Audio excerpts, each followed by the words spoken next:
Welcome back to Remake This Movie Right. This is our first episode after our winter break, after season 1 concluded. Be sure to go check out our previous episodes. A lot of great ones in there. And even our season 1 finale, where you got to hear every trailer all together at once. Great fun. Well, now we begin season 2 of Remake This Movie Right. And I am calling on everyone to please, if you enjoy the show, please share it with your friends. Tell everyone you know to listen to it. Anybody that you know that likes podcasts or just fun in general. Because we're really trying to grow, and, that's how we get the word out. Promoting a podcast is hard unless you're serial, and we're not serial. So if you could share it with your friends, that's fantastic. We're going to try some new things for Season 2. We're going to do a couple movies that don't necessarily have remakes in the works, but we believe should be remade or could be remade for a modern audience. We're going to try a couple of those, and we've got a couple other things planned. We're going to bring in a couple different hosts so that hopefully you can hear different perspectives on the movies that we're going to talk about. We've got a few great ones coming up, which I will tease in the next teaser episode, including maybe a Ghostbuster or two. I don't know. We'll see what happens. But there's a lot of good movies coming up, so get ready, get excited. Season 2 of Remake This Movie Right is about to start, and we are starting with a movie that needs to be remade. Stephen King's It was a movie about a killer clown played by Tim Curry as Pennywise, who tormented the town of Derry. 7 kids in particular tried to take care of Pennywise, and they thought, until they had to come back decades later and fight him again. That's what we're remaking this week. There's a lot of cool twists, including one really interesting one from the book that nobody talks about. We're going to talk about it this week. So get ready. We're about to remake Stephen King's It right.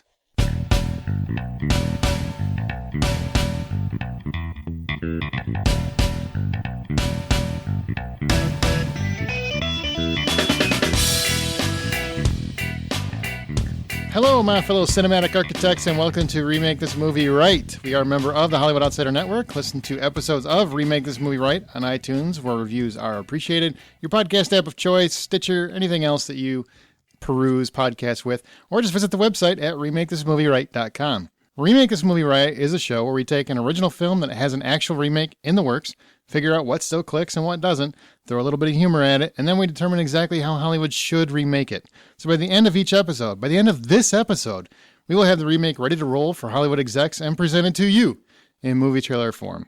We are here to tell Hollywood how to remake this movie right.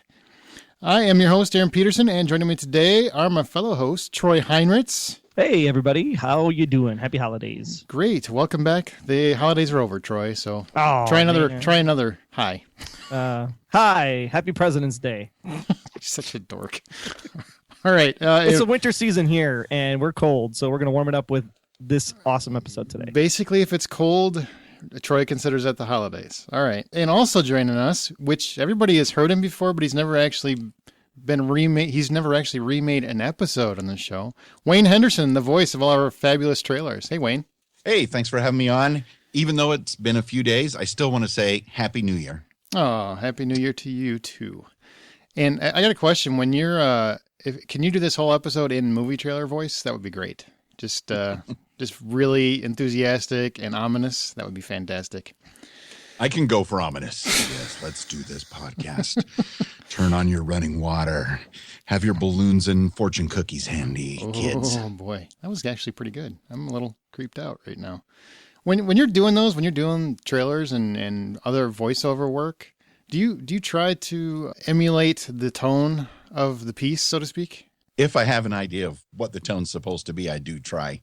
And if there was a video going of me waving my hands around and getting close to the mic and backing away from the mic when I'm doing those, it would be a sight to see, but not a pretty one. At the same time, I want to thank you for having me do all of the trailers, because I've had a lot of fun doing all of them, the funny ones, the ominous ones, and everything in between. Well, we thank you, and I'm looking forward to seeing. This one could go either way, honestly. It could be funny, ominous. I don't know what's going to happen. Remember, if you have your own pitch for this remake, and you very well might, or have a better cast in mind that you want to submit, email it to remakethismovieright@gmail.com. That's remakethismovieright@gmail.com, and we'll read the best pitches or casting on our next teaser episode. Now, for those that aren't aware, you have to subscribe to get the teaser episodes. Those actually don't go on the website. They're only in the feed. So it's just for podcast subscribers. That's why we do it. For this episode of Remake This Movie Right, we are remaking Stephen King's Ode to Childhood Nightmares, It. It. Did you guys see this when it first came on TV in 1990, I believe it was? Yes, I did. I saw it live. I don't even think I had a VCR just yet. I watched it live. I think it was a 2-night event. Yeah, it was 2 nights. It freaked me out at the time. I was a little younger than the two of you, so yeah. I waited a couple much. years. You're not that much younger. Shut up. Well, I was a little young in 1990. It was a little. I mean, I did see The Exorcist early, which my parents regret to this day because I won't look at lamps and pea soup the same way ever again. And I still think, even watching this at 14 a couple years later, that I still won't go near any kind of carnival circus. Clowns are bad. Bad. Did it scare you?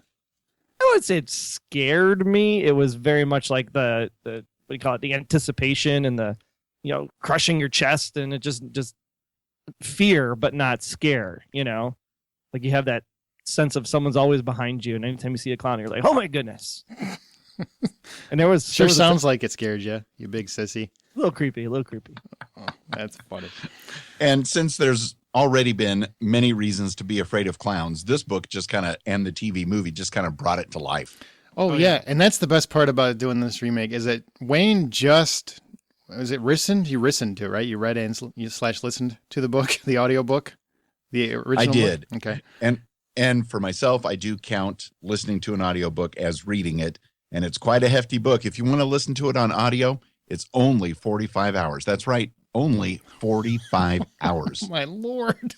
It's like 11. I know that the actual book is 1,180 something pages, I think. I mean, it's a Bible sized book. Nuts. And so we're going to have an expert right at the ready. He's just read it. So it's not like he read it a while ago. It's still fresh in his mind. He's still got that love scene in his mind. And we have to mention, but I don't know what Stephen King was thinking, but man, that's something. He wasn't thinking. He was high on something with some AC/DC in the background and just writ what it came out. He's like, who made who? All right, well, as we always do, we're going to explain a little bit about Stephen King's It, the actual TV movie that this is based on, as well as some fun facts via IMDb. First, in 1960, 7 outcast kids known as the Loser Club fight an evil demon who poses as a child-killing clown. 30 years later, they are called back to fight the same clown again, and eventually they take him on in a giant spider form. It was directed by Tommy Lee Wallace and starred Richard Thomas, Harry Anderson, the late great John Ritter, I should say, Annette O'Toole, and just about every other actor from TV at that time, I would say. Fun facts according to IMDb. You guys ready? I want to see if you guys know any of this stuff. I'm ready. All right. On the DVD commentary track, the actors note that Tim Curry's characterization of Pennywise was so creepy and realistic that everyone avoided him during the filming. I could picture that. I could see that. Now, were you guys fans of his characterization, especially Wayne, since you just read the book? Is that close to what you expected?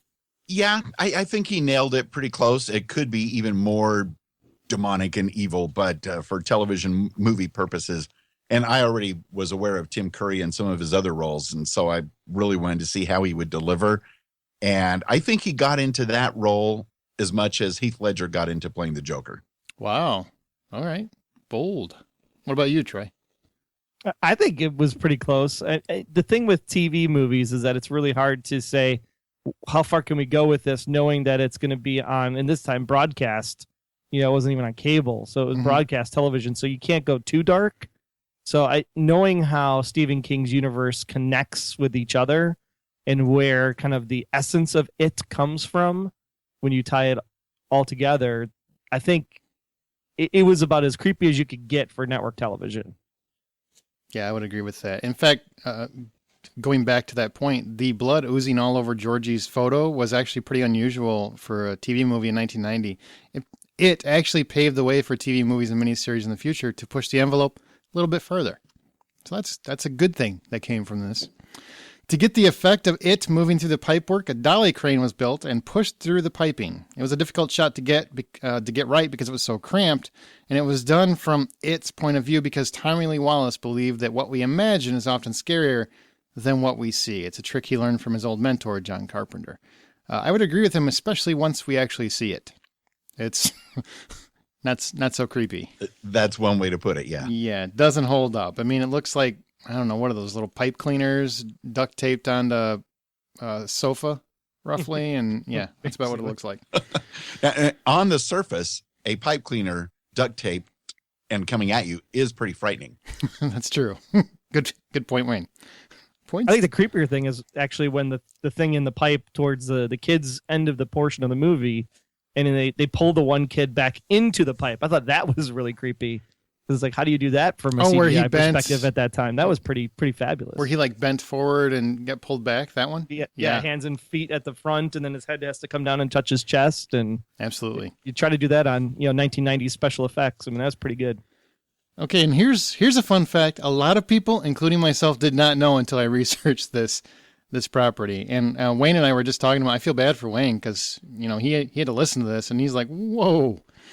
But Beverly, who is the only female of the losers group, she makes love to all of the Lucky Seven in the novel.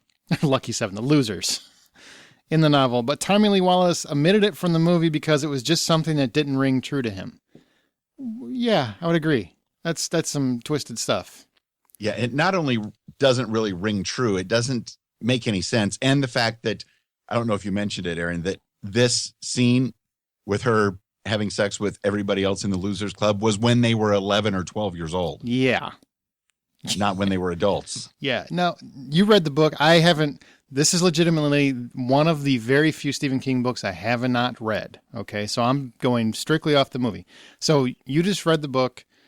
I'm curious in terms of the way I understood it was she's doing that so that they remember this moment later because they're haunted by the Derry curse, which is they forget all this stuff happened later on. Is that right? Yeah, something along those lines. Also, it kind of sounded like she was doing it because this way they could be, permanently bonded together as a team. And I'm just thinking, what on earth is Stephen King thinking? And I'm listening to this while I'm at my day job with my earbuds in one ear. And I turned it down just in case enough was coming out of the spare earbud that somebody could hear it. Because it went on a long time in the book. Yeah, I read through some of it. It was actually pretty graphic. And I'm like, I'm okay with you depicting teenagers having sex. That's a natural thing. That's fine. When they're teenagers. Yeah, but it just didn't make any sense. It just, from what I read, it doesn't make any sense. So, yeah, I can't judge one of the most famous authors in the world, but I'm gonna.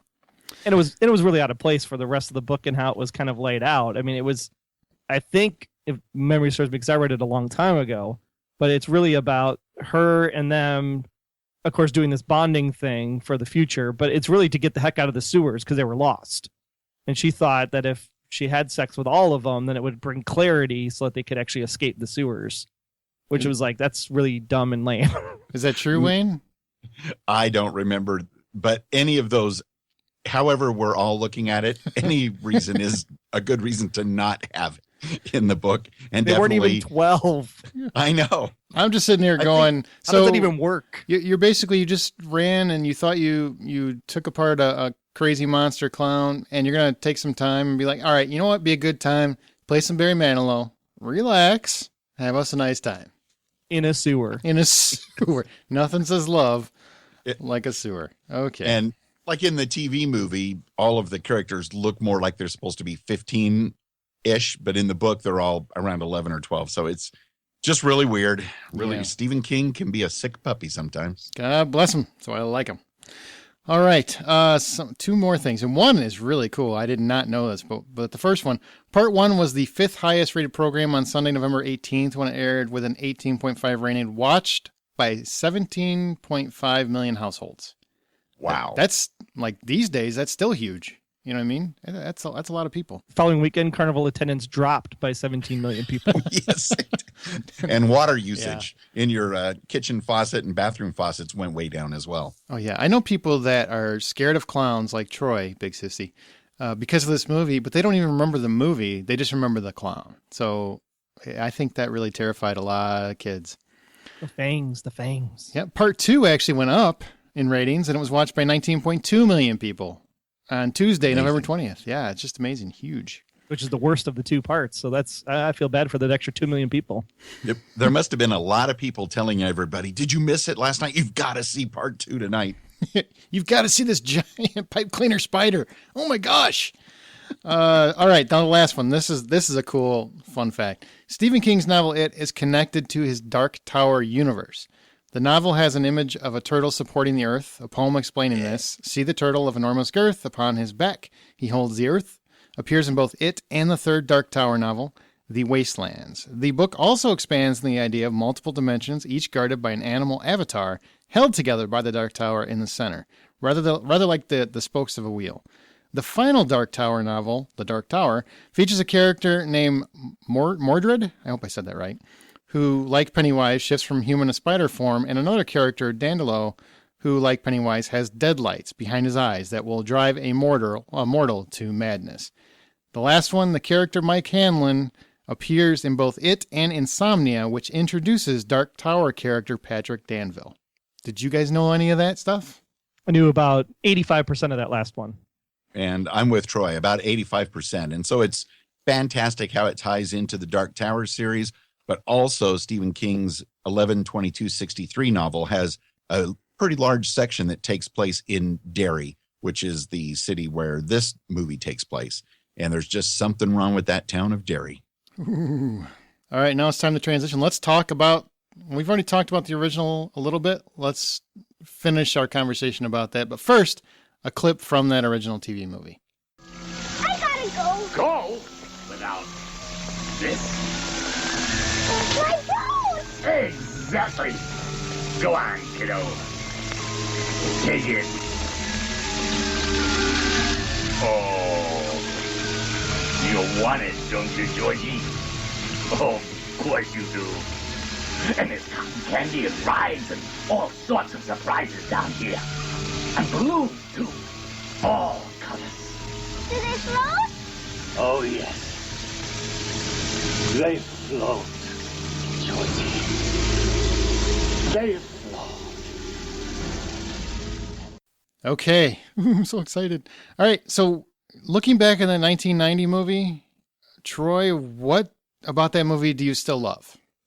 I think it was great because we were growing up in that age, right? We were in our teens ourselves during that 1990s period.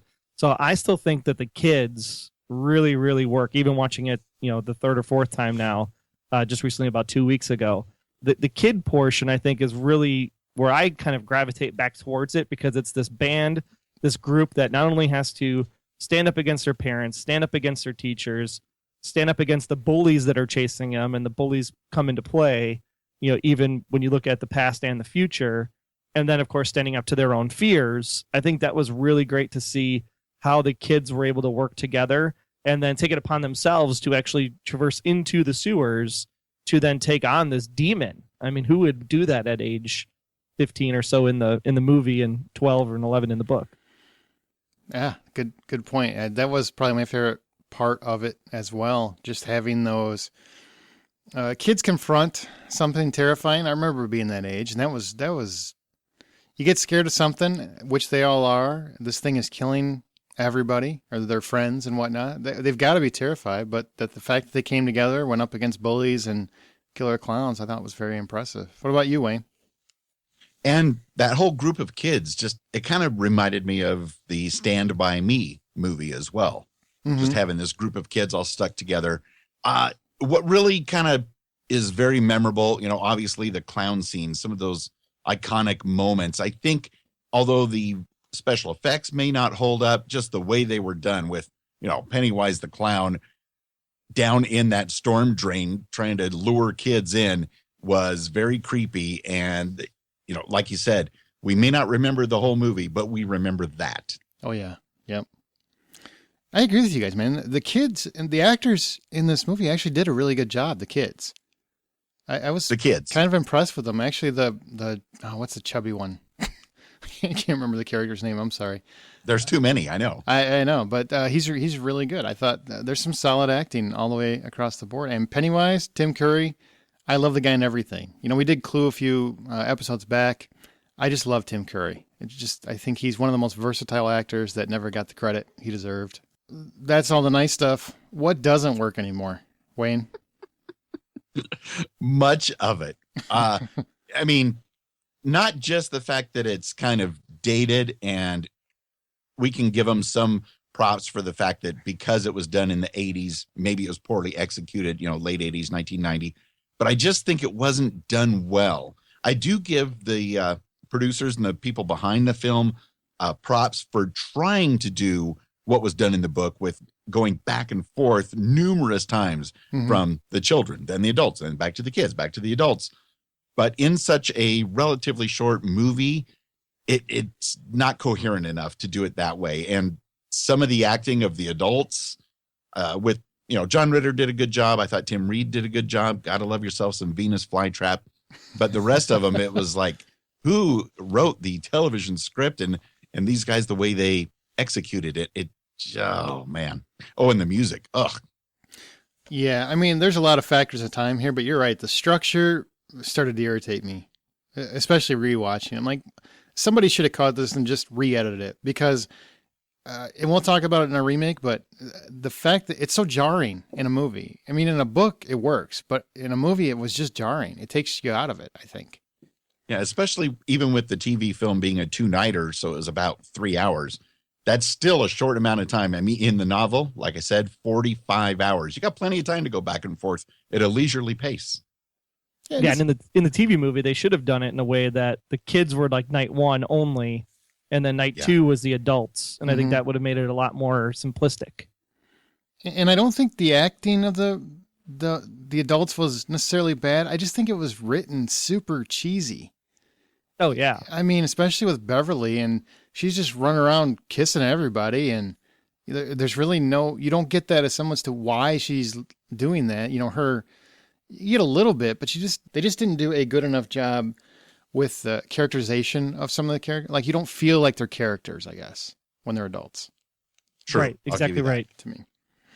Troy, anything else doesn't work for you? Beverly's character, I thought, was strange in the TV adaptation because even though she was kind of punched around by her dad, she was punched around by her dad when she was a kid, she seemed like a much stronger character when she was a girl versus when she becomes a woman later on. Even though she's kind of has that same kind of spark and she keeps the silver bullets, if you will, the silver earrings, whatever you want to call them, she keeps those handy. She just seems weaker as an adult compared to the boys. Where she was much stronger than the boys when they were kids, I think she was weaker when they were adults. I almost feel like, and King has always had a good handle on writing strong male characters, female characters not so much. And to be fair, he is not a female. So, I mean, there's something to be said about that. But I really feel like Beverly is a very just cliched character. Am I wrong in that? No, I think maybe a little right. bit. Troy says you're right. I say, or vice versa. Well, I mean, looking at it from a writing perspective, and when you compare him to, say, one of his female characters in the Dark Tower series, where he literally writes 3 women in the same body, I think that he does a much better job in the Dark Tower than he does in it. Oh, absolutely. Yes. Yeah, but I mean, from the TV perspective, I think you're right. You're spot on. I mean, I think it was very much written cliche in order to fit it into that TV mantra for the time. So Wayne, you disagree. So are you saying that in the book, it's much more layered? It's definitely more layered, but the way Troy explained it is spot on. Okay. And even by the 1990, when this came out, it was kind of passé. I could maybe see it in the mid 70s for a TV movie. So I don't know why they made her so weak at a relatively modern time as of 1990. That might be why that whole sex scene exists too. It could have been a time of like in King's life where that made sense to him. You know what I mean? And then he looks back on it and goes, "What was I thinking? All that acid." Well, in the book, in addition to that, there's a lot of other things along those lines that are in the book that I'm like, wow, I did not see this coming. Yeah, I want the turtle. I want the turtle in this somehow. Oh, just kidding. Oh, yeah, absolutely. Just wait till you get to our remake. Oh, yeah. Well, we're getting there. The final question, should this movie even be remade? Troy. I think King's stuff definitely warrants big picture showings. So absolutely, it should get remade because the TV version, we talk about this a lot with like Kingdom Hospital and a few other of his other property Under the Dome. I think you can do really concise storytelling maybe it's a two-parter kind of thing. Maybe you make it into a trilogy to just do the marketing and Hollywood and all that jazz. I don't know. But at the same time, I think it's something that lends itself to a really, really great movie if it's done right. I'm going to agree 100%. I think this movie definitely should and could be remade because it's such a strong story. And if they can make it, even though not necessarily copying the novel, but to make it more like the novel in what it was really trying to convey, I think it could be done very, very well. And so much of Stephen King's stuff is all of a sudden being done for Hulu and possibly Dark Tower series at the theaters. And so ride that wave and mix this one in there. I'm with you guys. Yes, please, dear Lord, yes. I don't want to watch this again. I know there's a lot of people with a lot of fond memories. I'm not one of them. In fact, I don't know if I was telling one of you guys. This is when I was, my son was young. He loved this movie. He doesn't even remember it, but he loved this movie. And he would ask me to watch it several times. And I didn't like it then. So, which is why I never read the book, honestly, because I thought the movie was just But now that I'm older, I see the themes, I see the thematic achievement that is in the, like, about fears and facing that and as an adult and how that cripples you. I think there's a lot of good thematic material here. It just didn't seem to translate to television, I guess. All right, it's time to jump into our remake. But first, here's another clip from the original. Daddy? That's my home now, son. You want a balloon, Ben? They float. They all float. Come here, son. You'll like it down there. You'll never have to grow up.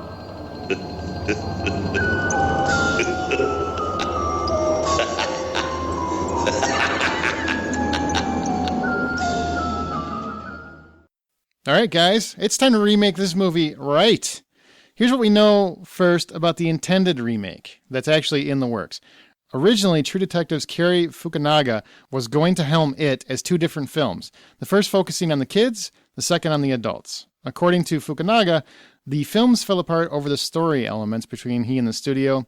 He said he was trying to change Pennywise and make him more than just a clown, trying to adapt him for a modern generation. He was cut from the production. He will be replaced by Andy Muschietti, who says filming starts next year, and Will Poulter, who was originally cast by Fukunaga, is still in the running for Pennywise, but he's no longer a lock.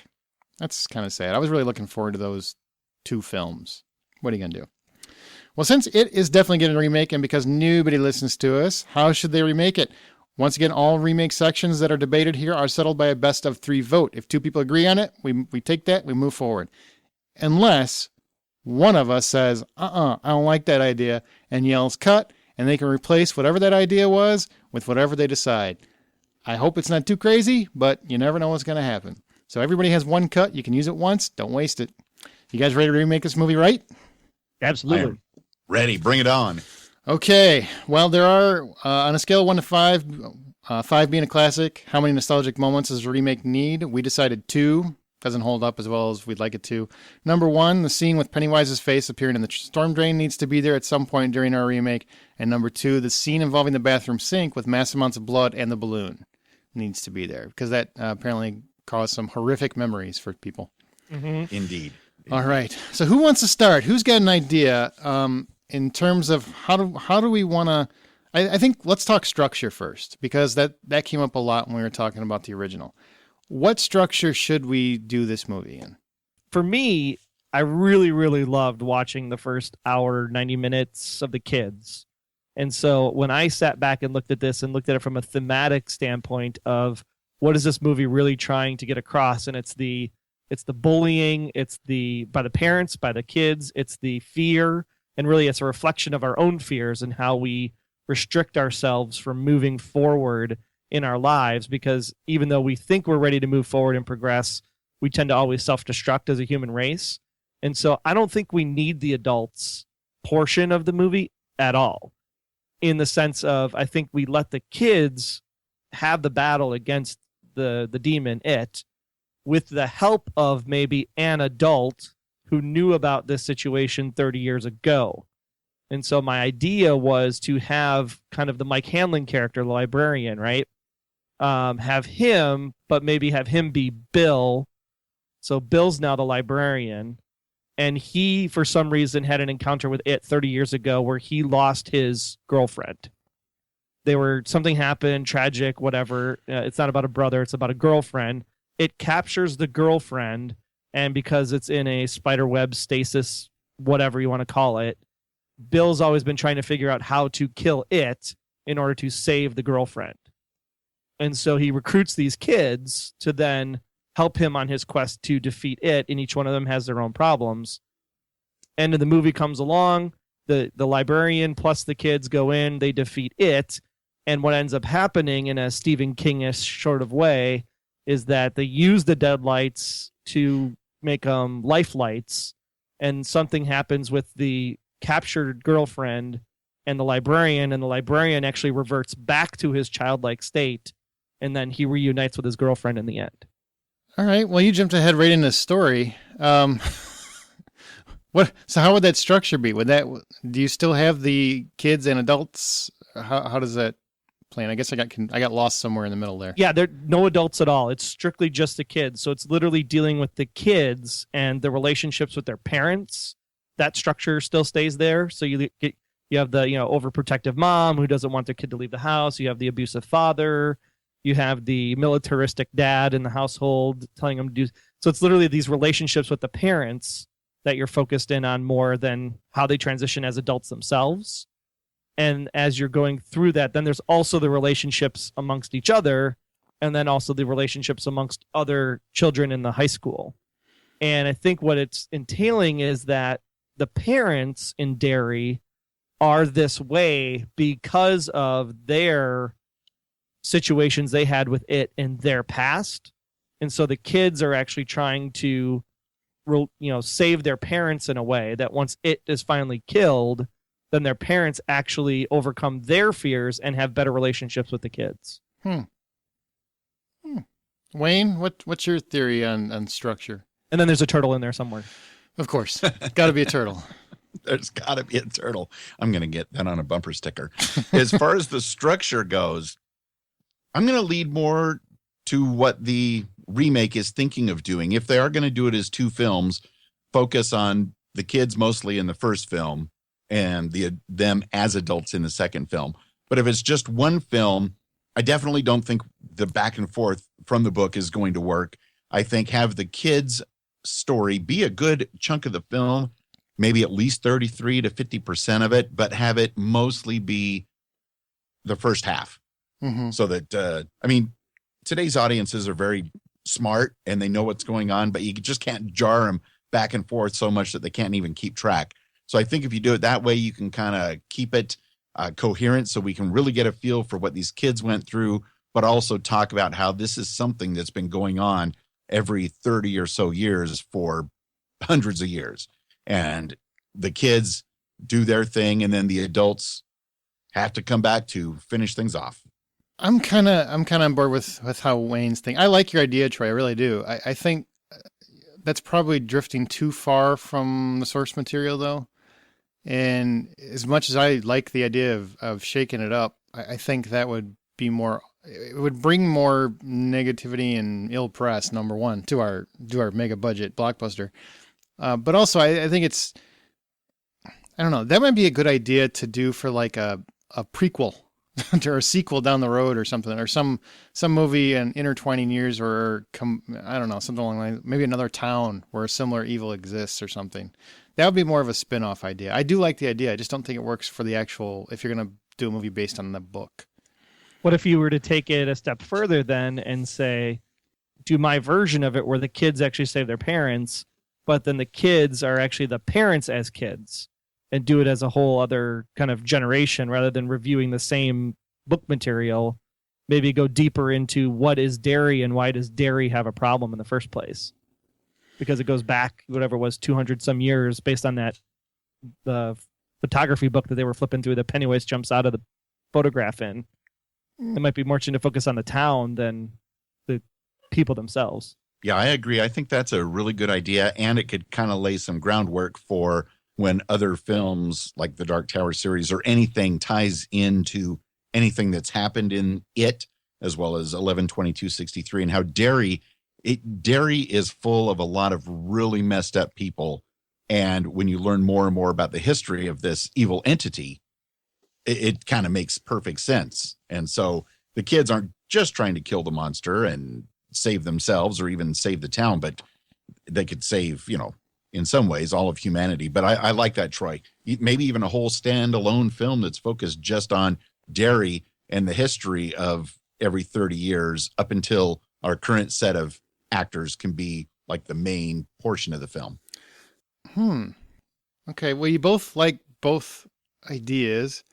Everybody's doing a trilogy these days. So how about we think in terms of a trilogy where you have 3 movies about it. And this way you have enough original material. You interject some original material, but you also you bookend it. Like the first movie is the kids, like Wayne was talking about, where it's the kids in the setup and Pennywise, and you're learning about this mystery and this ultimate, because it's basically an ultimate evil is really what it is, and then that would transition to maybe 30 years down the road. I'm trying to think. So you have the kids. I was thinking of doing it in reverse, actually. So maybe you have like an earlier generation, early 1900s or something. And it's like, because it's already difficult enough in the early maybe Great Depression time frame, right?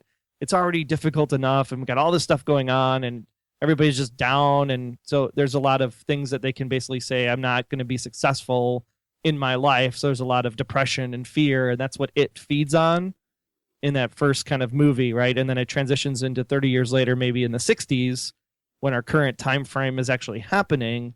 But that 60s time frame is more with the parents of our eventual kids, but maybe they're in their maybe teens, early 20s kind of thing. And then you go into this set of kids who are maybe like 8 to 12 in the third movie. And what it's really kind of setting up is this theme of a child's innocence, where they literally have nothing to be afraid of. So that's why the kids, in the end of the day, are really the ones that can triumph over it, because the adults already have their preconceived notions of fears and depression and things that they're not going to be able to overcome because they've been programmed that way for so long. And it never sees kids coming to attack him because he's always been feasting on that middle-aged to elderly crowd. Wow, that's flipping it totally around, Troy. You're getting deep with us here. You got to remember there is a book it's based on too. So we got to keep somewhat in that realm as well. Otherwise, you're not really you're not making it. You're just making something else. You don't want to drift too far on that. Well, you still have the same themes, right? You'd have maybe the teenagers or the adults are trying to fight it, but they can't fight it, right? Because they don't have that childlike innocence anymore. So that's why they fail. And then the children are the ones that do actually end up succeeding.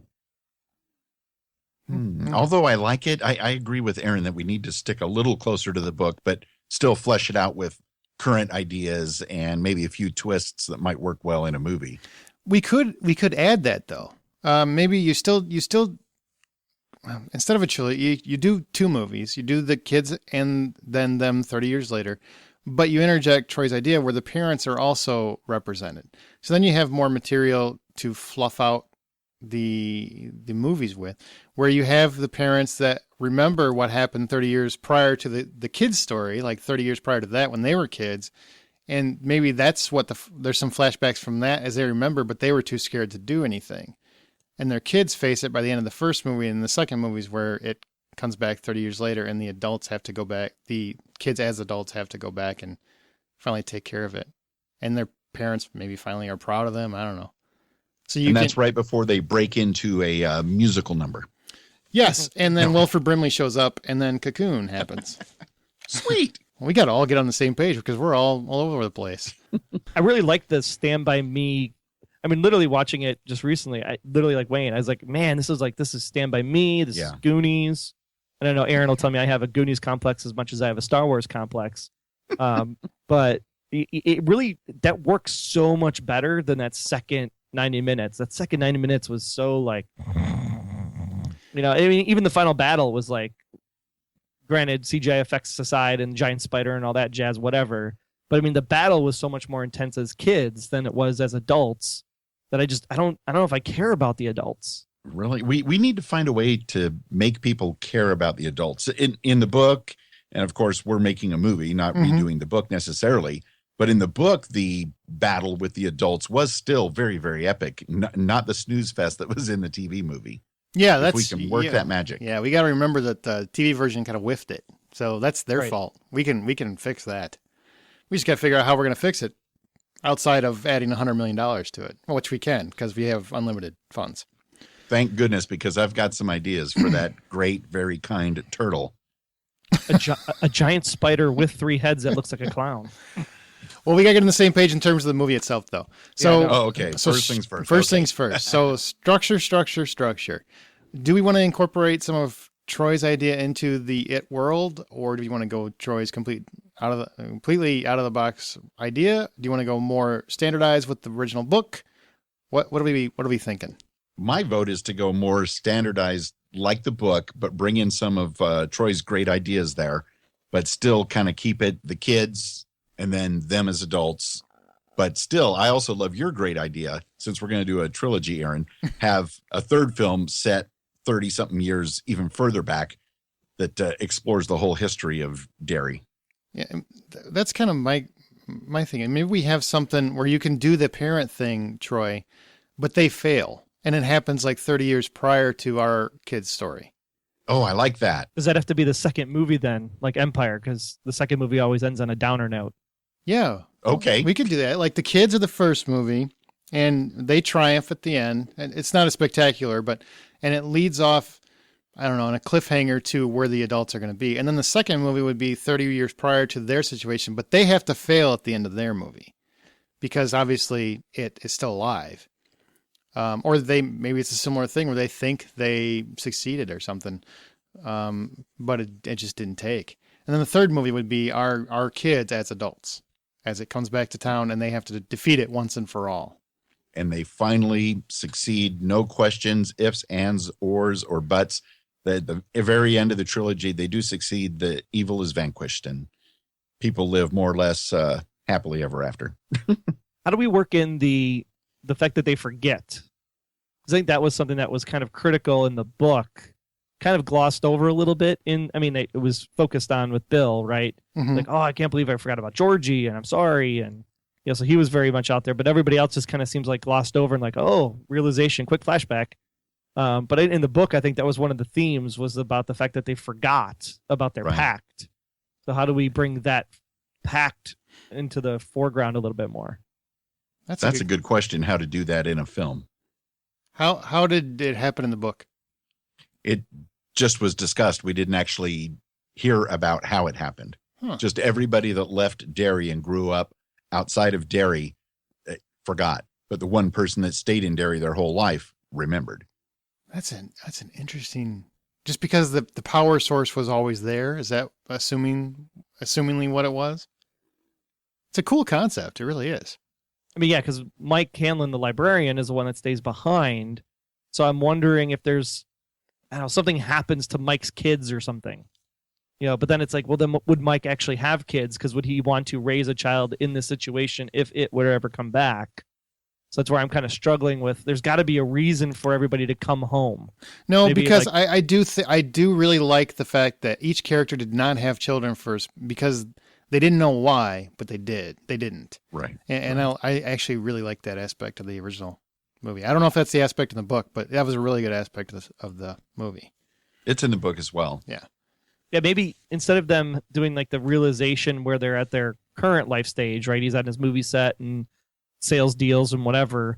There's some event, like a bicentennial celebration of Derry, which is how we work in the Derry history, if you will, and we could do some flashback scenes or something from that perspective. And that's what draws everybody to come home is for this bicentennial celebration. And then as they're celebrating Derry is when they start get flooded with all these memories. No, I don't agree with that. I think you keep it the same. I think they promised to come back. They didn't have to have Nookie or anything. They just had a promise. They remember that there was a promise, but that's all they can remember. And that's what draws them back, because I think that's a stronger motivator than a celebration of any kind. Even if you call me in 30 years and on the phone and say, dude, it's back. And I'm going to be like, Aaron, who? Yeah, but see, they got flooded. That's not enough motivation for me to come back. They got flooded with memories that they needed to go back, though. They had a promise, and once they got back, they do remember that stuff. So I think that actually plays really smart.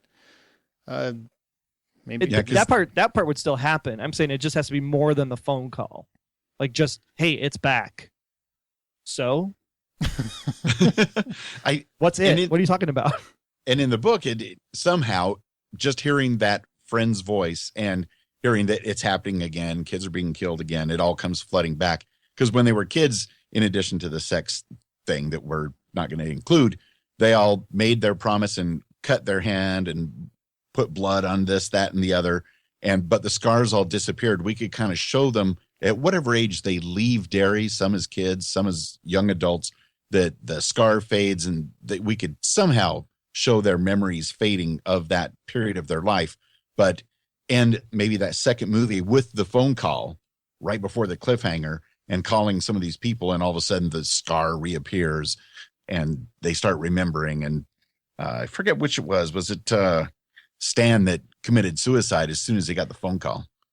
Yeah, see, I like that, because then you can say, like, they're on the phone and maybe something happens, right? They're either working in the kitchen and they accidentally cut themselves on their hand, something that actually cuts their hand to make the scar show back up, and it's the scar that triggers the memory. Okay. Versus just the phone call, because that would be like, oh, I know what that scar means. What if they carve it into each of them? Ooh. Ew. No? Too much? Might be just a little too much. All right. Then we have to release it on Halloween. It's carving contest time. Got to be careful, Wayne, because every once in a while Troy will go full Heinrichs on us, and we don't. I've heard yeah. on previous episodes. I'm ready. He doesn't waste time. He's screw Stephen King and his book. Let's put this movie on Mars. Why? I don't know. Why not? We've had 3 more others on space. Sure, why not? Every movie's about Mars. I like the hand scar idea, though. Okay, they all have matching scars? Well, they did in the book, yeah. Okay. Well, then we'll use that. That's so they get the call, and then the scar is their reference once they hear it is back and they see the scar. That's what cues it up? Or like Wayne was saying, they leave town and the scar disappears. So then they re-scar themselves somehow. Either they break a glass in their hand or slip and fall, or something recreates a gash in their hand. Just random coincidence? Yeah, just at the same time. Yeah, it just kind of triggers them somehow remotely. And when they're kids and they do make that pact and cut themselves with the glass of a broken soda bottle, it can be Nozzle soda. Absolutely. What's the connection for people that don't know? Nozzle was the drink that is sold in the area of New England back in those times, back in the 50s and 60s.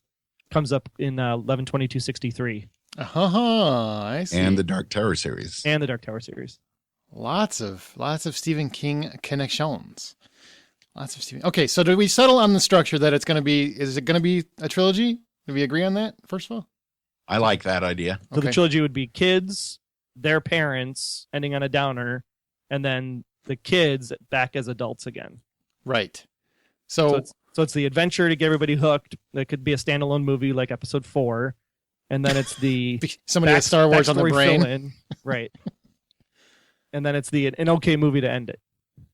Okay, yeah, there we go. So the first movie, you've got the kids, and they're confronting the evil. They don't know the story of it. There's just little pieces of it. That second movie is like fills everything in. It's basically like all the pieces to the puzzle. And then the third movie is the ultimate climax, where the kids as adults come back and they face it once and for all for the epic showdown on Mordor. Let's do it. Okay, we all in agreement? Yeah. Sweet. One thing that came up quite a bit is Pennywise still the antagonist? Yeah, I think he has to be, doesn't he? Okay. Well, he's the manifestation of the antagonist, which is really their fears. Mm-hmm. Right, and the ultimate evil from another dimension.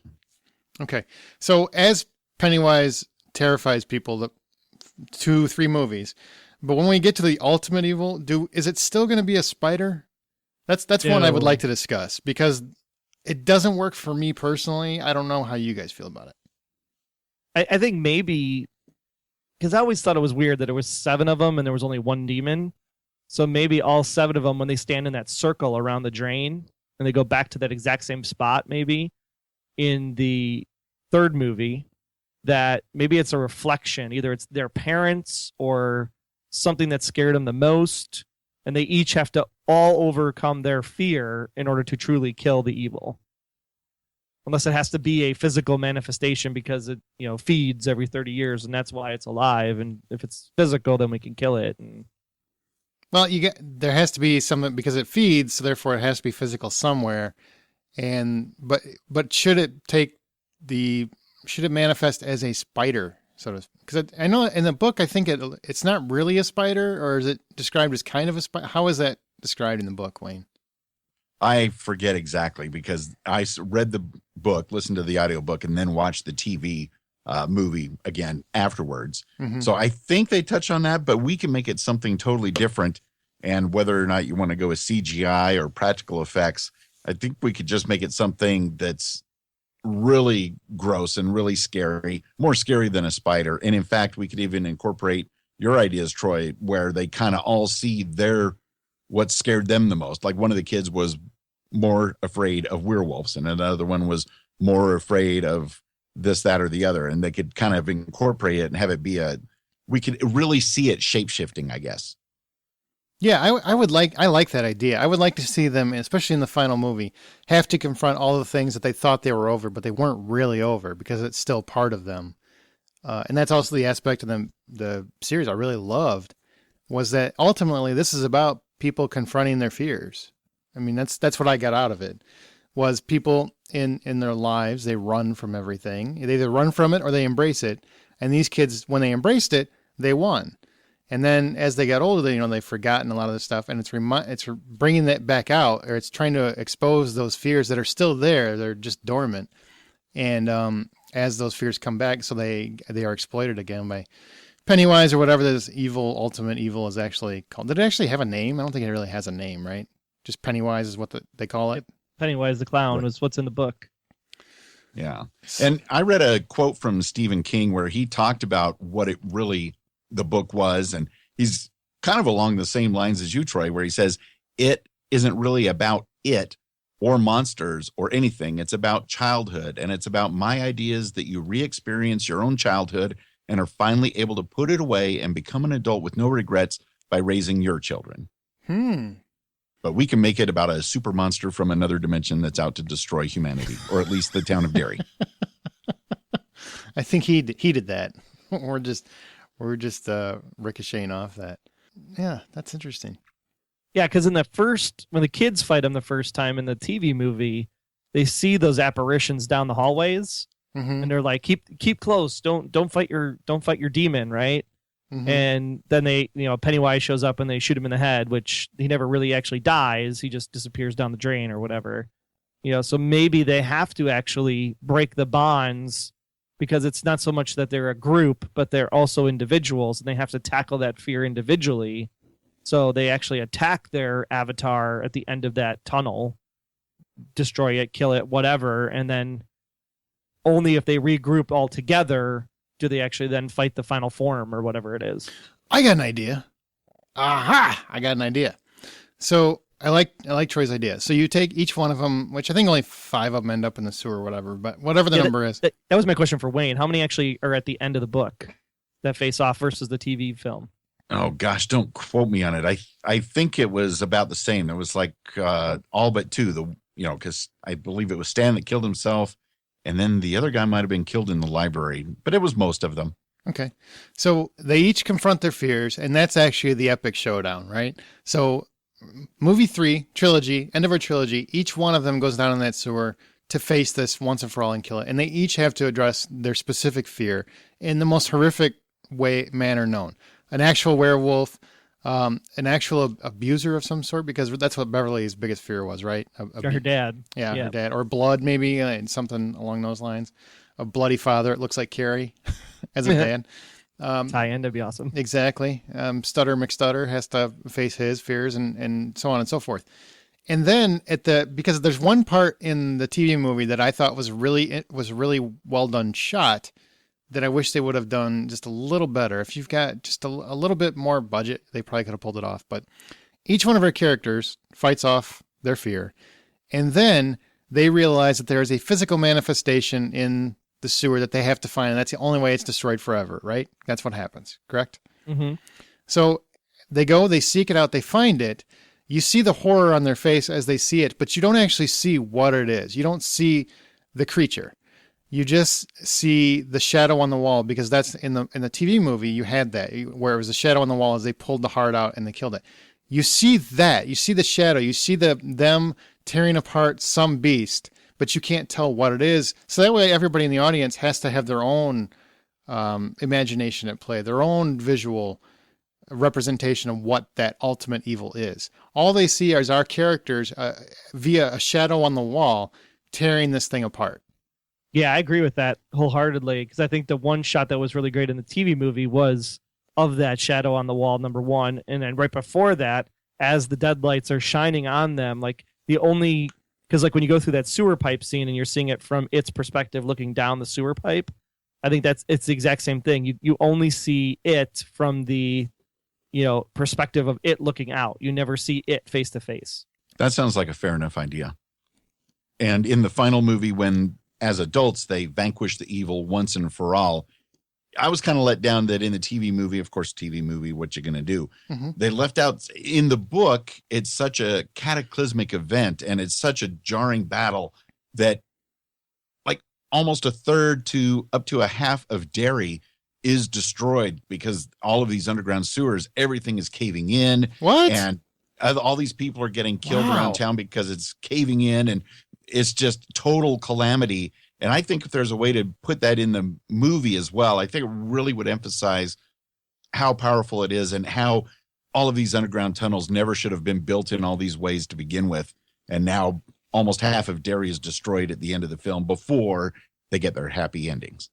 Yeah, maybe each one of the kids goes down a spider, quote unquote, of the sewer system, and as they face their own thing, when they kill it, then that arm of the sewer system collapses. And then it just literally from above, you can see the collapse happening around Derry, and people upstairs are like going, what the hell's going on? Exactly. Because in the TV movie, I don't think hardly any of the other adults in town even knew that there was a big battle going on underneath them with a giant space evil. I don't think they knew anything was going on. They're just like, hey, there's a dead guy in the hotel room. Just close it up. We'll forget about that character forever. I mean, that's really all that ever happened. And it was just the weirdest thing, because I'm like, why isn't anybody in this town? I mean, I get that they're blinded by Derry or whatever, but it's just weird. And I don't know if that works, because it was just kind of confusing. I like that. I like that there's a huge mass explosion of sorts at the end once they finally destroy this thing. I like that. Yeah, especially if we're doing a trilogy, because you got to have that huge coming together of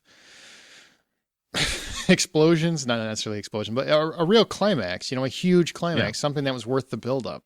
And that even more people, unfortunately, even adults, have to die while this calamity is taking place. It's not just about these kids and a few other people that got killed by the monster. Yeah, and you could have the sewer systems more explained. All the real detail could be explained in that second movie, where we go back to the kids as parents and how they failed, and therefore because they failed, they had kids, which is why our characters, when they didn't fail, they don't have kids, because they don't want to subject their children to this possibility, because they do realize they don't know what it is, but they know something's wrong with. Oh, you do it like it's not Poltergeist, but to do that second movie, the houses that the kids grow up in are on one of these sewer trunks. I guess that's sewer trunks. I'll use trunks. They grow up in a house that's on one of these sewer trunks, but then the parents maybe grow up in that same exact house, or next door or something, but they're on the trunks. So people that are on these trunks of the sewer are specifically affected more deeply than, say, other people in town. Yeah. And it spiders out from a central point, and that's how you bring your spider into it. You're just hooked in the spiders.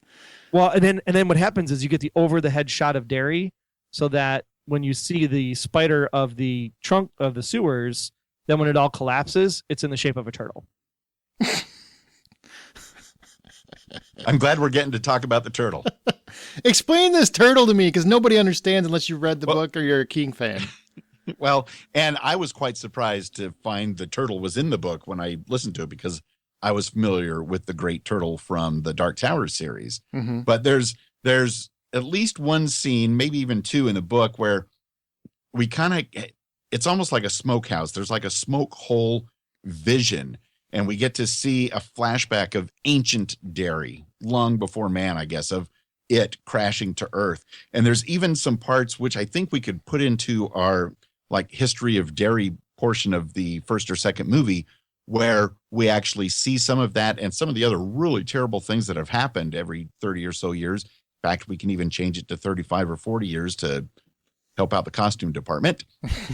But there's some scenes down below where we're actually in the book that I think we could bring into that movie, where the creature, it, Pennywise, whatever, we get its point of view and what it is thinking, and how it's always assumed that it was alone in the universe. But then it starts learning about the turtle, because the turtle is kind of the opposite. It's the great good.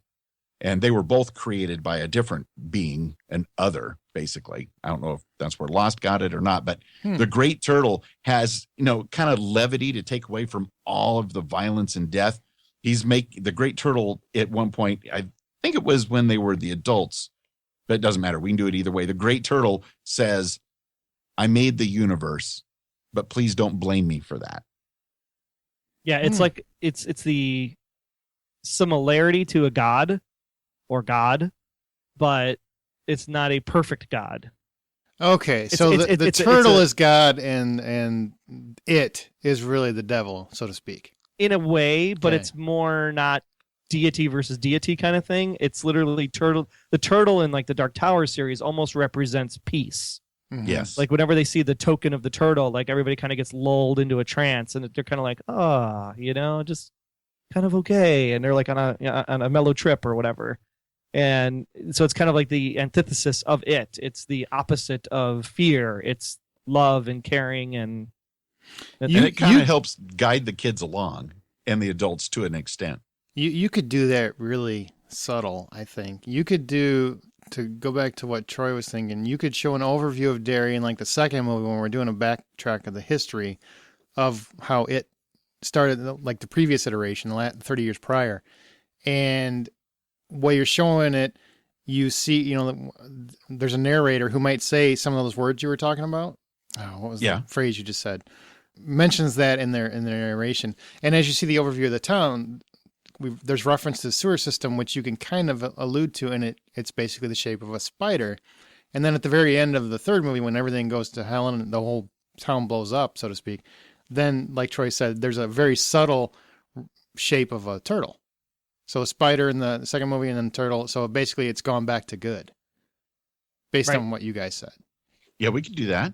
Ooh, I like that having way, unlimited budgets. In case, unlimited, absolutely unlimited, $500 billion to make this extravaganza. And that way, if the same production company ends up making the Dark Tower series, they can kind of tie it in. I like it.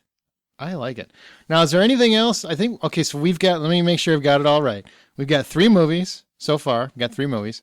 The first movie is going to be, we're telling the kids' story. We're showing you how this all started. You've got kids are going missing. They're being murdered. One young boy, his brother is taken or snatched and murdered.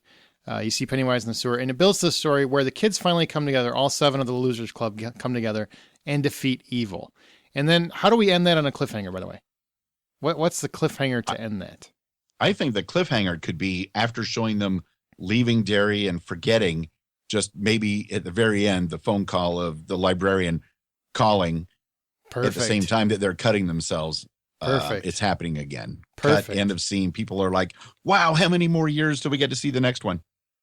Perfect. And then that leads us to our second movie where our adult actors come back to Derry, and Mike tells them the story of what he's gathered based on, whatever his research while he's been still in town from the 30 years prior to when they were kids. So their parents' story. And he tells that basically it's a flashback. And then when his parents fail at the very end, that's when it's kind of another cliffhanger that leads us to our third movie, which is the kids as adults taking on Pennywise and evil all together. Roger Sounds that. good. We've got it. We've got it. The movie It. And when we have our climactic battle, each one of them has to fight their own fears individually in physical manifestation, and then which leads them down to the actual ultimate evil, which we don't see. We just see via shadow as they pull this thing apart and destroy it, as the town collapses into a symbol of the giant turtle, which is so subtle that unless you read the book, it just looks like the town is decimated. But if you read the book, you're like, that's a turtle. I get it. Or And maybe instead of pulling off the heart of the beast, maybe they do it is a spider, and they have to actually, each one of them has to pull off a leg. Well, then you're nailing it right on. That's why you needed the 7. No, I right? like the heart because because the way you're doing it's right on the nose.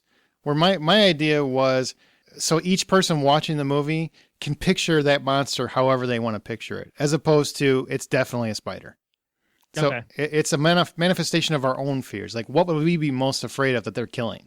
And then they can only, in the shadow, you see that it's a heart, but it could be the heart of anything. And it's whatever people have in their minds. Sounds good. Got it. We got a movie. Only thing left to wrap up is who's going to direct it and who's going to act in it. All right, who's got an idea for a director? Go ahead. Wayne, you had one. I do. I know that some people might poo-poo this idea on the surface, but let me explain. I think that it could be done very creatively by M. Night Shyamalan. Sure, he had a big beginning with his movies, and then he tapered off. But I think what he did and helped out with Wayward Pines, it really gave me the feel of a creepy town that's really disturbed with some very bizarre people in it. So I vote M. Night Shyamalan. That's bold, sir. Thank you. That is bold. The Visit was kind of creepy, I have to admit. What do you have, Troy? I feel like it has to be someone that's got season to them. Not Oliver Stone. Tarantino would make it a shootout. And there'd be too many N-words thrown around, which I know are in the book, but come on now. Maybe David Fincher? Ah, Fincher's an idea. Mine was Frank Darabont, who did, he's already helmed 2 of the best Stephen King adaptations to date, 3, honestly, where he did The Mist, he did The Green Mile, and he did Shawshank. He'd be my first because he's very good at character work, and he understands Stephen King's universe. Since he did Shawshank, I'll agree with you. Okay, well, 2, unless you want to impose your cut, you can, Wayne.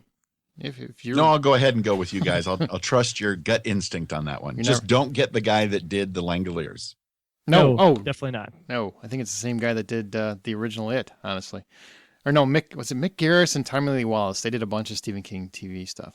But I will give you, I give that credit because that's a bold choice to have M. Night Shyamalan even suggested based on his recent track record. I give you credit, sir.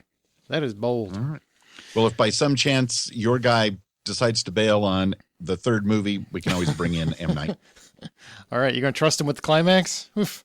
Man, you're super bold. All right, so who's going to be Pennywise? I think that's probably the biggest casting decision. Who's going to be our Pennywise? Who's got the best idea? And that's probably the one thing that's really holding up the actual remake from happening because that there's so much weight behind it. Oh, I don't know. I mean, you could go with the obvious Johnny Depp, but I don't know. Maybe Robert Knepper from Prison Break. Hey. Ooh, yeah. I like that. That's awesome. Yeah. He would creep me out, that's for sure. He's a great villain. I think we're all 3 on board. Robert Knepper. Yeah, Robert Knepper. And he's also done Heroes, and he's a villain in a lot of things. But He's on Blacklist. Yeah, he was on the Blacklist recently, not too long ago. He's just a great villain. That's good. I like that. And he chews scenery like no tomorrow. Wayne, bring in the thunder. Yeah, because I never even would have thought of Knepper. Good call. Really? No. Now that you say it, I can't picture anybody else, honestly. So, good call. Anybody else we need to cast, or are they kind of, is it one of those, there's so many characters, it's really hard to approach that? I guess it depends on how important Beverly is in our remake. If she's just one of the other people, then maybe we leave Beverly out. She needs to be in there, but as far as who could we have play her, We could totally rewrite it and make her family be new to Derry from Spain or something, and we could get Penelope Cruz. I'm not a big Penelope Cruz fan, so you're going to have to cater to Wayne for favor on that one. That's funny. He was betting 1,000 too, and then just got traded. Yeah, you just threw it all away. Downgraded to the minors. Way to toss it in the dirt, man. Maybe we just leave it open and let's have the remake listeners actually send in their feedback to the group. Yeah, see who they would like for each of the kids. Who? Yeah, exactly. Look them up on IMDb because there's a lot of them, a lot of kids. But Stan, Mike, Beverly, especially. Who do you guys think would be the best casting for those, whether it be kid or adult? I would like to see actually picks for either. Yeah, do both. Feel free. And Troy, he would just pick everybody from the 100. So that's really all his casting would be. That would actually be quite interesting, to tell you the truth. He would. It's a show he's obsessed with right now. So, okay. But can we have the children be similar in age to the book, 11 and 12, instead of 15-year-olds? I agree. Yes, it's our movie. We can do whatever we want, Wayne. Just making sure. Absolutely. Let's get everybody that's currently on the Disney Channel and just make them dark and mysterious instead of all teeny bopper poppy. That's right. And then just one by one, they confront their fears, which are Mickey Mouse and Minnie Mouse and Donald Duck. Can I suggest one child actor? Just because our good friend Kevin Sizemore, let's get Gunnar Sizemore involved somehow. There that'd you be go. Great. Well played. Gunnar would actually be really good for one of these characters, I think. Well played. Well, we're going to have a trailer, but before we get to our trailer, we have to play one more clip from Stephen King's It, the classic, is it classic? It's classic TV movie that aired in the 1990 era.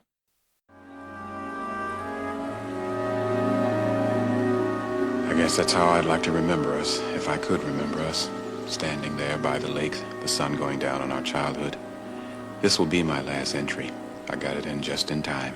Just before the fog in my brain swept all my memories away entirely. Now, just weeks later, I look back on that time, not from memory, but from the pages of this book. The nightmare is over. What little police involvement there was brief and cursory, as is always the case here in Derry. Now that there is no further need for a lighthouse keeper, well, I feel I may move on, see whatever's down the road apiece. All right. Well, now it is time to get to our trailer, which is presented to us by the vocal stylings of Wayne Henderson, who's actually here this time from MediaVoiceovers.com. Wayne, I want to ask you before we present the trailer that you haven't actually recorded yet, but will have by the time we do this podcast. How do you approach doing these? Well, first off, I want to say I actually recorded the trailer yesterday because I knew how this was going to go due to time travel. So it's actually already done. You're going to like it. Excellent. Lost is in there somewhere now, too. You know Lost is in there. I think I did it 42 times. Lost number. Nice. As far as approaching them, I just, because I don't get to hear your episode yet at the time that I record them. So I take what you give me. I try to visualize how you guys might be doing it. And I hope and pray that you give me some direction if it's something that I need to stay relatively serious or ominous without throwing in this, that, and the other joke here and there if I can. Now, does that throw you off, not hearing the episode beforehand? I wouldn't say it throws me off, but it does keep me from wanting to go too over the top like I did on a couple of the trailers. I'm like, this sounds to me that like Aaron and the gang are doing a fairly serious remake. So, okay, we'll focus on standard movie trailer fare. Well, most of them have been, honestly, except for Kremlins. I think they've been mostly pretty serious. And Weird Science. And Weird Science, yeah. And Jumanji, those were all awesome. So basically you're saying it's been all downhill since Jumanji? Is that what you're telling me? No, I'm just saying there's been a lot of more serious ones. And, of course, your whole season of Halloween and Friday the 13th and all of that with those movies, you kind of know you kind of got to be ominous just Absolutely. Because. Those are so fun to do. Well, Wayne is here, but this isn't Wayne here. This is Wayne from apparently yesterday. And this is his trailer for Stephen King's It.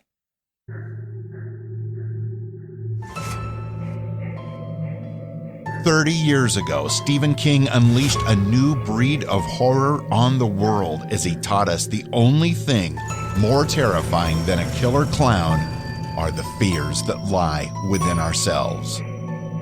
The nightmare is real, as director Frank Darabont unveils the first in a trilogy of his adaptation of Stephen King's It. What is happening to the children of Derry? Who is the mysterious clown known as Pennywise? Can a small gang of quote-unquote losers fight back this very definition of evil? 3 films spanning 60 years will tell the tale of Derry's ongoing terror. Join us next summer as our lovable losers band together to confront this unseen evil, culminating in an epic battle of the ages against their fiercest enemy, themselves. This is horror. This is fear. This is Stephen King's It.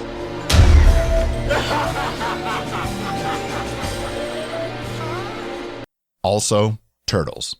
There will be turtles. Yeah, Trilogy. Trilogy. It's coming out summer 2000 whatever. So what do you guys think? Now we've got our movie wrapped up. Wayne, this is the first time. How do you feel about it now that you've actually done the episode, even though you've actually been on every episode? Well, I love the whole concept of the show and remaking movies that are actually being remade, but doing them in your own spin. I really like it, and I really appreciate you having me on this episode because I've been waiting for. I don't go to see as many movies as you and Troy do, so I was like, okay, there's got to be one there where I can have some sort of a semblance of what I want to do with it. So, I'm glad to be a part of it. It. Man, that really gets confusing after a while. Yes, it does. Doesn't it? Yeah, it does. So, Wayne, where can people find you? You can find me at mediavoiceovers.com if you need any voiceovers done for your business or podcast. And you can find me in Troy on the Packers Fan Podcast. Coincidentally, it's located at packersfanpodcast.com. Okay, and Troy Heinrichs, where can people find your glorious vocal stylings? Easiest way, just head to about.me/Troy Heinrichs. You'll find everything there, but do Packers Fan Podcast with Wayne, do a Blacklist Exposed podcast with Aaron, and then, of course, just hanging out, watching a lot of TV because the winter season is coming. Woo! Winter season is here by the time they listen to this, just so you know. Well, some stuff starts in January, some starts in February, some starts in March. For you, it's the holidays all the time. Yeah, all the time. Indeed. And speaking of January, Troy and I have something new coming out in January. So we are the Closet Stephen King fans. That's why we are on this podcast today. We also did an Under the Dome television podcast and read the book. So we are actually going to dip our toes into one of the best Stephen King novels ever written. That's right, 11/22/63 is coming to Hulu, and Hulu will be airing those episodes on a week-by-week basis, so you have to actually water cooler talk about it instead of binging it. I like that. Wayne and I are going to be doing a glorious 8 episodes plus a book review as that podcast as part of Golden Spiral Media. Does it have a name yet? 11/22/63, a look back. We're coming in on. Something along those lines. That sounds about right. Okay, well, there'll be a link in the show notes by the time you listen to this. So look for their podcast because I'm sure a lot of people will be watching that. And especially if you're listening to this, you're obviously most likely a Stephen King fan. Yeah. Well, what'd you guys think of this episode? Did we nail it, or do you think you have a better pitch? Are you mad because we added that extra movie in? You're like, I don't want that middle movie. Whatever the question is, I'm hoping that wasn't your tone because I just offended somebody. But you can email your short pitch or thoughts on this week's show to remakethismovieright@gmail.com. We might mention your pitch on the next teaser episode. That's remakethismovieright@gmail.com. We also want to shout out to Wayne yet again, mediavoiceovers.com. Be sure to check him out. We do have a Remake This Movie Right Facebook group as well as a Hollywood Outsider Facebook group. It's just for fans of movies and TV in general. Be sure to check those out. The links are in the show notes. Feel free to hop on over. You can also find us on Twitter at Remake Right. Our website is remakethismovieright.com. That's going to do it for this episode of Remake This Movie Right. And the next movie you watch, remember that it will get a remake someday, and only you can make it better.